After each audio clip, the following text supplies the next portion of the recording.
मुख्यमंत्री योगी आदित्यनाथ ने विश्व पर्यावरण दिवस से पहले पर्यावरण संरक्षण को लेकर प्रदेशवासियों के नाम सोमवार को एक भावनात्मक पत्र लिखा है।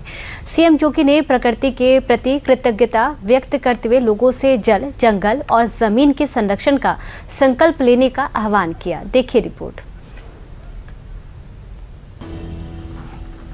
मुख्यमंत्री योगी आदित्यनाथ ने विश्व पर्यावरण दिवस को लेकर प्रदेशवासियों के नाम सोमवार को एक भावनात्मक चिट्ठी लिखी है, जिसमें उन्होंने पर्यावरण संरक्षण का संदेश दिया है।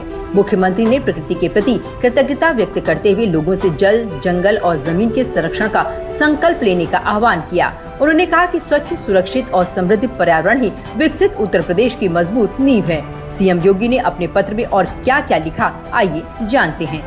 सनातन संस्कृति में वृक्षों, नदियों, पर्वतों और जीव जंतुओं की पूजा की परंपरा रही है। वेदों में प्रकृति की उपासना को ईश्वर की आराधना के समान माना गया है। अग्नि, वायु, जल और पृथ्वी को देव स्वरूप मानने वाली भारतीय संस्कृति प्रकृति संरक्षण का संदेश देती है। 5 जून को मनाया जाने वाला विश्व पर्यावरण दिवस केवल एक औपचारिक आयोजन नहीं, बल्कि प्रकृति के प्रति हमारी सामूहिक कृतज्ञता व्यक्त करने का अवसर है। सनातन परंपरा में वर्णित देव ऋण, ऋषि ऋण और पितृ ऋण में देव ऋण का सीधा संबंध प्रकृति से है। जल, वन, भूमि और समस्त सृष्टि का संरक्षण ही इस ऋण से ऊर्ण होने का मार्ग है। वट सावित्री व्रत, छठ महापर्व और महाकुंभ ये सभी प्रकृति और संस्कृति के गहरे संबंधों के प्रतीक हैं। वर्तमान समय में वृक्षारोपण, जल संरक्षण और नदियों के पुनर्जीवन का संकल्प पहले से अधिक महत्वपूर्ण हो गया है।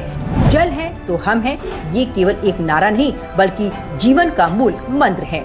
सीएम योगी ने प्रदेश में पर्यावरण संरक्षण के प्रयासों का उल्लेख करते हुए कहा कि शेखा झील पक्षी अभयारण्य को शामिल किए जाने के बाद उत्तर प्रदेश में रामसर स्थलों की 12 हो गई है। सीएम योगी ने युवाओं से पर्यावरण संरक्षण अभियान का नेतृत्व करने की अपील करते हुए कहा कि वे जल संरक्षण, स्वच्छता, वृक्षारोपण और नदियों के संरक्षण को जन आंदोलन बनाएं। वहीं बच्चों से उन्होंने आग्रह किया कि वे अपने जन्मदिन या किसी विशेष अवसर पर कम से कम एक पौधा अवश्य लगाएं और उसकी नियमित देखभाल भी करें।